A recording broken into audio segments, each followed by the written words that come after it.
again. So thank you and welcome.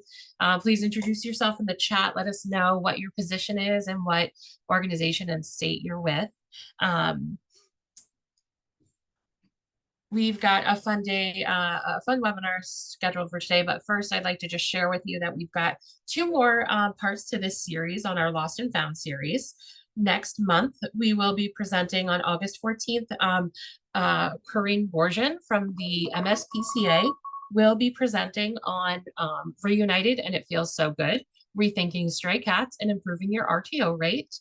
And then in September, we'll have a small and exotics panel discussion, and experts in those in different fields of birds, reptiles, rabbits, and ferrets will be on that panel and available to give their top 5 tips for helping to reunite lost exotics with their families, and also for tips on how to advise community members who've lost their exotic pet on how to find, trap, or search for their exotic pet.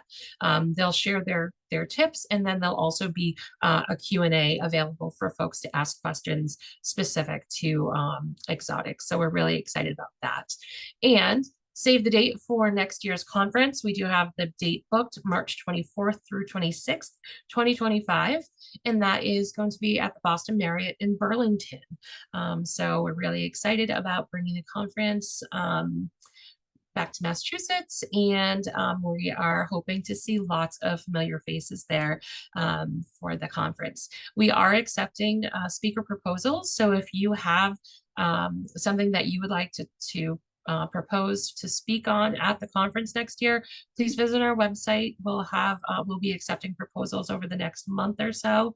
And even if you've never presented before, or if it's a topic that you haven't seen out there before, please submit it. And I'm sure if you're thinking it could be useful, then someone else will think so too.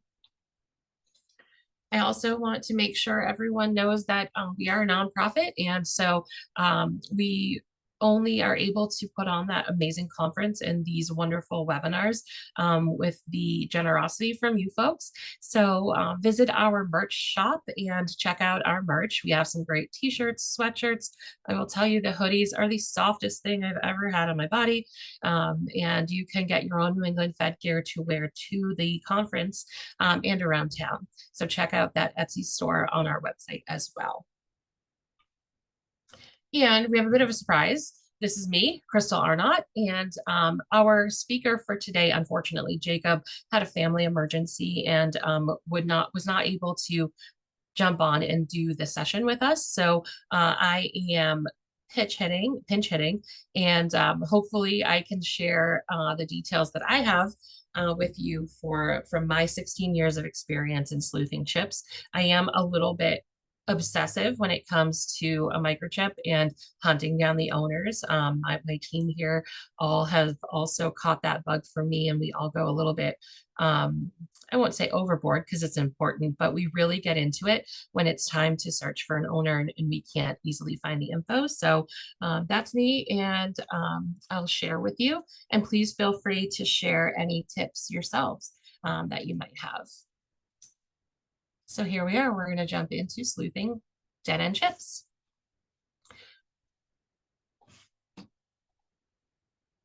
I'm going to start with some basics that I'm sure most of you already know, but I think it's important to always jump into that and make sure that we are covering it. A microchip is not a GPS. You want to make sure that your scanner that you're using is a universal scanner that is picking up all of the frequencies that are available. You can register any chip in any register, so make sure you are aware of that. You can also register in multiple registries. So keep that in mind as you're sleuthing chips and trying to figure out where a pet belongs. And remember, microchips don't have a power source of their own, and they require the scanner to activate the chip and provide you that chip number. So you want to make sure your scanner has ample batteries, power, and that it's ready to work. Keep in mind, US pet microchips operate on one of 3 frequencies, and there is one that is suggested by the International Standards Organization and recommended by HSUS, AHA, and all the the big bigwigs recommend it. But there are still many of the other frequency chips being sold out there. And so it's important that you have a universal scanner to even pick up the chips, because it's just awful to find out that you scanned and missed a chip just because the scanner was not accurate. And then another simple reminder, which I know everyone probably already is familiar with and knows, but make sure that you and your team are scanning correctly. You always want to scan multiple times. I can't tell you how many times it's happened where, an animal control officer, as wonderful and lovely as, many are, some unfortunately are not as thorough. And so, we'll get a dog in as a stray and we'll scan it and we'll find the chip. It could be because the officer was never really trained on how to scan. It could be because they scanned quickly. They could be scanning in their truck, on the metal, or they could be using, unfortunately, a scanner that does not have, is not a universal scanner. So I always recommend to scan the pet multiple times. If you're able to scan using different scanners, even if they're the same brand, but two separate scanners, maybe you're scanning on intake and then you're scanning when, they go back for surgery. It's really important to scan multiple times because maybe one scanner was just having, a glitchy day, or maybe the batteries, were starting to run low and you hadn't realized. So it's always important to have multiple scanners and multiple people scan the pet. You want to scan thoroughly, scan the entire body. And I found that even with a lot of these images that are out there that explain scanning and how to scan, sometimes they don't generally show to scan across the chest of the pet or down the full legs of all four legs, or up into the back of the neck and even the head. We all know that the pets can be really wiggly, really wormy, squirmy, and that chip can move if they're not kept quiet, and it can migrate throughout the body. So you want to make sure you're really scanning really slowly over the whole body in that figure eight pattern to make sure that you're going to pick it up in case it's moved and migrated. Tips that weren't shared with me until I was in the field for a couple of years were to avoid scanning around metal. So like your exam table, or if you're in your lobby scanning a desk, or if you're in the back of your truck picking up a dog or a cat or whatever animal, scanning inside the truck with the metal, that can actually affect picking up a microchip. And also electronic equipment. You want to be cautious of what you're around. So if you're, up on an exam table, maybe it's not a metal table, but you're scanning right next to your computer or laptop, that's something you want to be cautious of as well. So last reminders, don't forget to make sure your batteries are good. Scan slowly over the whole body and do figure eight pattern. And now to get into it, you've scanned, you got a chip, hooray. What do we do now? There are so many registries out there, and like we talked about earlier, you can register those chips at any registry. But my number one tip is to go to petmicrochiplookup.org and enter the chip number. That's going to show you where the pet was, if it was registered recently, the registration date of the last update. And it also will provide you potential microchip companies that it is manufactured to, or manufactured from, I'm sorry. I love that source because it is kind of like an all-in-one source that can provide you answers really quickly. And as I know, everyone is really short on time in this field, so anything you can do quickly is great. But there are also all of these other registries out there that the chips could potentially be registered to. So one form of dead end chip, there are different types of dead end chips that I've come across. One form is the unregistered. So it is enrolled in a company. You can figure out where the chip came from. It's a 24 Pet Watch chip or a Home Again chip, but and then there's also a chip that's not traceable to any particular company. And so it will say microchip not enrolled when you search at that pet microchip lookup tool. And then it'll give you a list of all of the registries that it could be, or all of the microchip companies that it could be with. And then you have to individually contact all of those individual registries to figure out whether or not it's their chip. That's where that handy guide comes in, where you can look at the chip format and figure it out. But unfortunately, that doesn't always come up, and you do find yourself going through a number of different calls to find the right location, the right chip company. The other type of dead end chip I've come across is a registered chip that's enrolled, and it either has old information, old owner information, or it's enrolled with the wrong information. And you might say, well, what do you mean by wrong? Every once in a while we are all busy, and maybe a chip gets slipped in with the wrong animal's paperwork, and after surgery or after implantation, and the pet is registered as a yellow lab when it's really a black cat, or you have a litter of many kittens and you accidentally send home one kitten as a certain kitten with a certain microchip, but it's actually not the right kitten. So those are times where you might have it be enrolled and you contact the person, but they say, no, my kitten's not lost, or my pet's not lost. It's right here with me. I don't know what you're talking about. So these are some things that can really gunk up the system and get in your way in searching for the owners of these pets. Really important when you call the microchip company is to make sure you're asking the right questions. So we all know, obviously, you're going to ask for the owner information that they have on file, but there is additional information that they don't always give up when you're just calling, off the bat. You have to specifically ask for it.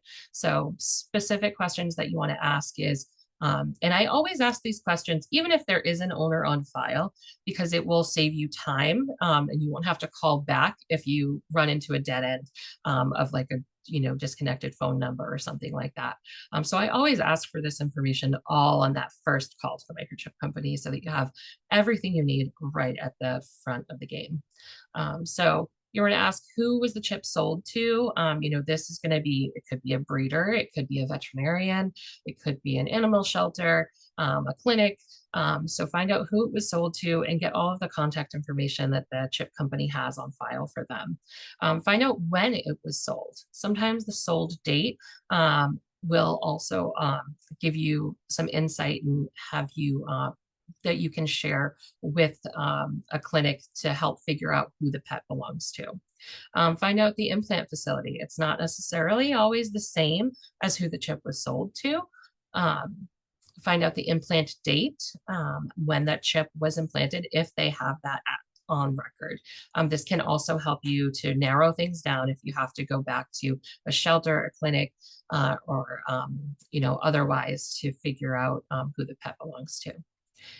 Get their phone, obviously their phone numbers, names, addresses, any secondary phone number, secondary email address they have on file, previous address or phone numbers that they have on file, and also the previous owner's information if they have that on file.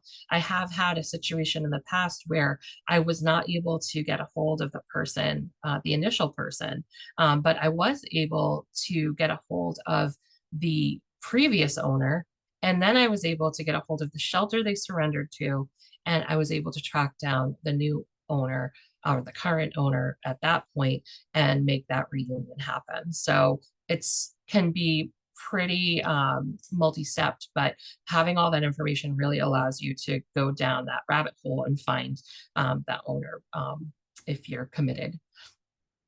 You want to also get the date the chip was last updated, and then make sure you have all of the information they have on file for the pet. Pet details, species, breed, description, the sex and spay neuter status, date of birth if they have it, is always really handy.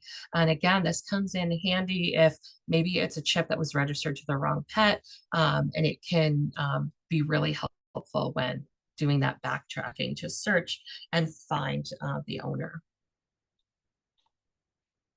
Now you've got some facts. That's wonderful. You can start sleuthing.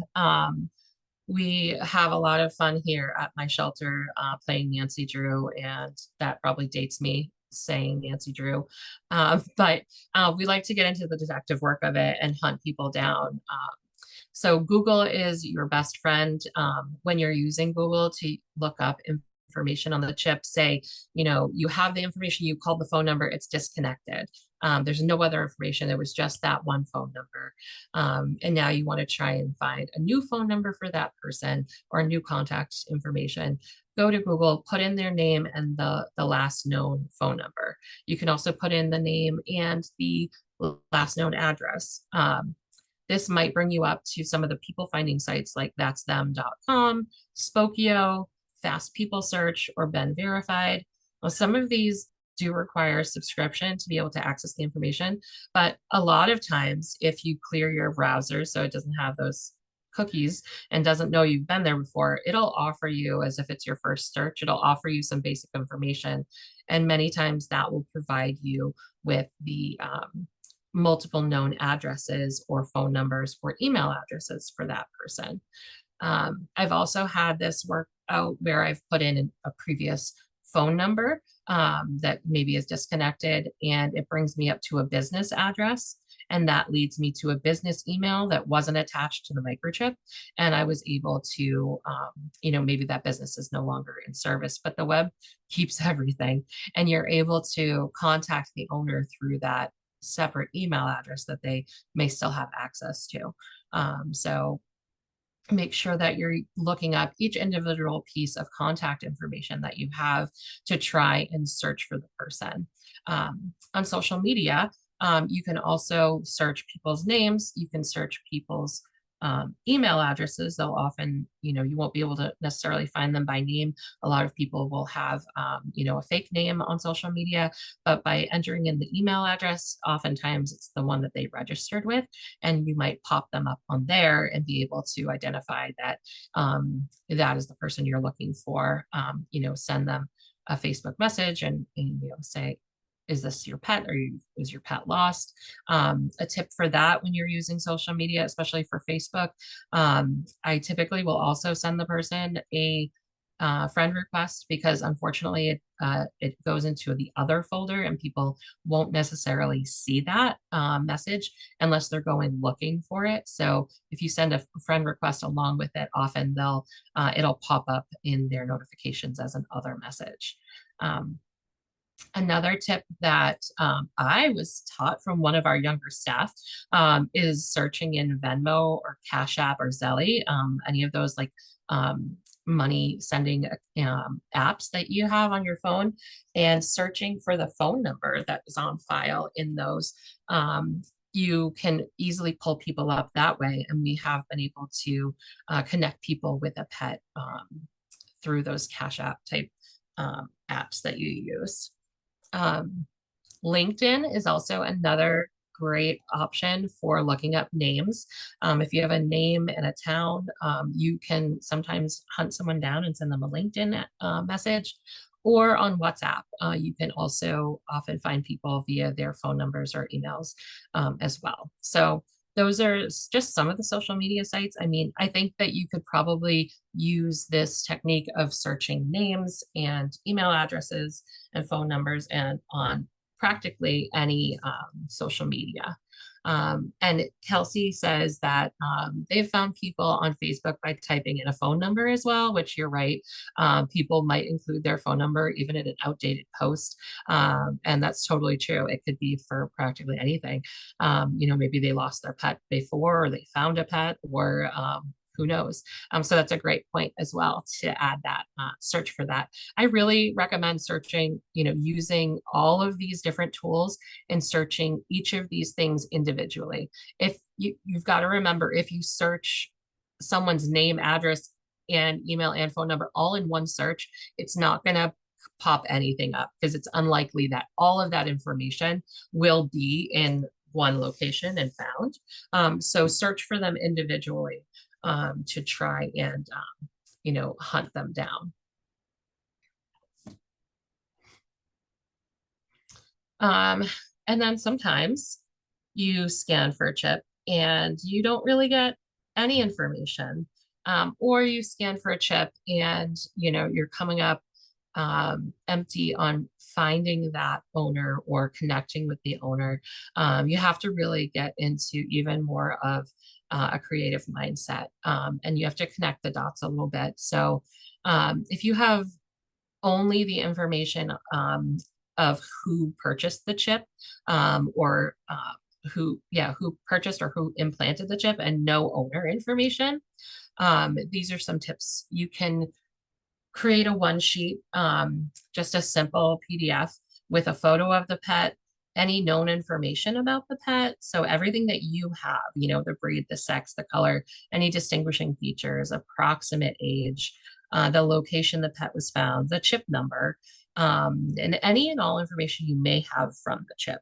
And if you're uncomfortable, this could go for a chip where you just can't track down the humans, but you do have some information. You can include that if you're comfortable, and you're sending to responsible pet professionals who won't be sharing out this information on like social media. But you can include the information all on a flyer and send it to the breeder that purchased the chip, or the veterinarian or animal control. You could also go as far as to sending to local groomers in the area of where the chip was sold to, or where, if you have owner information, where the owner was living, because you might come across people who recognize a picture of the dog or cat or animal, and you might be able to make a connection that way. The important piece of sending the chip number along with the photo of the pet is that you may be able to backtrack and connect someone if the veterinarian, say, has the microchip in their system, but it is microchipped to a different pet than, say, the photo, the pet in the photo that you provided. They might be able to track down and figure out like, oh, this pet was adopted from this other organization that we have this pet on file from. And then you can backtrack that way. Sometimes it does really become like an episode of Always Sunny in Philadelphia with Charlie and the red yarn all across the map, where you're trying to track things down. But it's really rewarding and exciting when you get to that point, and you do find the owner. Now, you're probably telling me, Crystal, I don't have time for all of this. Where do you think I'm going to find the time to go down this rabbit hole of searching on Facebook and social media and Cash App to try and find people? And there is a website called Microchip help.com, and that is Microchip Hunters. They have a great team of people that will help out. But they also recommend that you could create a volunteer team of sleuthers, amateur genealogists, social media gurus, private detectives, law enforcement, or retired law enforcement are all folks that might join a volunteer team like that. But if you don't have time to put together your own volunteer team, Microchip Help is there with their own team of volunteers, and they are willing to help anyone across the country. So you want to keep that in mind as well. And then my personal soapbox is chips and tags are a must for all. Microchip dogs are 2.4 times more likely to get back to their families. Chipped cats are 21.4 times more likely to be reunited. And tagged pets that just have a basic microchip tag, a basic ID tag with a phone number, never have to come to the shelter at all. If a good Sam finds them, they can reunite them right away. So that's my personal soapbox. I want to get back into a little bit more of the social media sleuthing, because that can be a rabbit hole on its own. So there have been times where you might come up on social media, you enter in that email address or phone number, and the name pops up, and you're like, oh my God, this is perfect. And the person's photo is even the pet that you have in your shelter right now. And you're thinking, this is amazing, I found them. But then you have no ability to contact them because they have messaging shut off. They have their whole page locked down, so you can't comment on anything. And you're thinking, I don't know what to do. The next step in sleuthing would be to click on their friends list. And if they have it visible to you, you can search through the friends list and find other people with the same last name, to determine whether or not maybe they are related. And you can try messaging them with a basic message of, hey, we have this pet at our shelter. I usually share a picture of the pet as well. I'm just trying to reach so and so. Could you please reach out to them and let them know we have their pet, and give them your contact information? That's been a really easy way to be able to connect to people through that. The other thing is the people finding sites. When you look someone up, it will often pop up with um, an address, and the information about that person, including any other residents that live at that address or lived at that address. And at times you can then find relatives who live there and search those names up on social media, and be able to message them. So even if the specific person you're looking for isn't on social media, maybe their mother is, or their father or brother, and you can contact them the same way, through social media, and connect with them in that manner.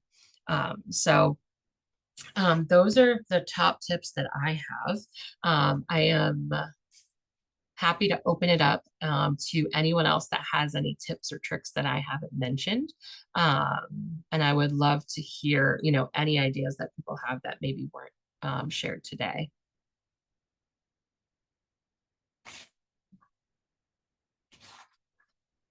I do see that we have a few folks on who are part of microchip companies. So if there's anything, any, feedback you want to give, we'd love to hear from you as well. Or any little tips and tricks that you've found. We would also love to hear what you have to say.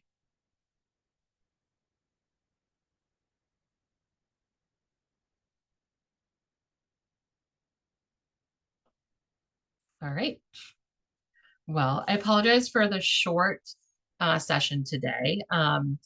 As I said earlier, I had kind of a short short time to put this together, when we found out that our presenter unfortunately had that family emergency. So I'm hoping that we had some useful information shared with you, and maybe we can have another presentation in the future that includes some information. I didn't put a slide together of my contact information, but you can find me right on the New England Fed website on the list of board members, and email me. Or you can reach me at my full-time position. I can put it right in the chat.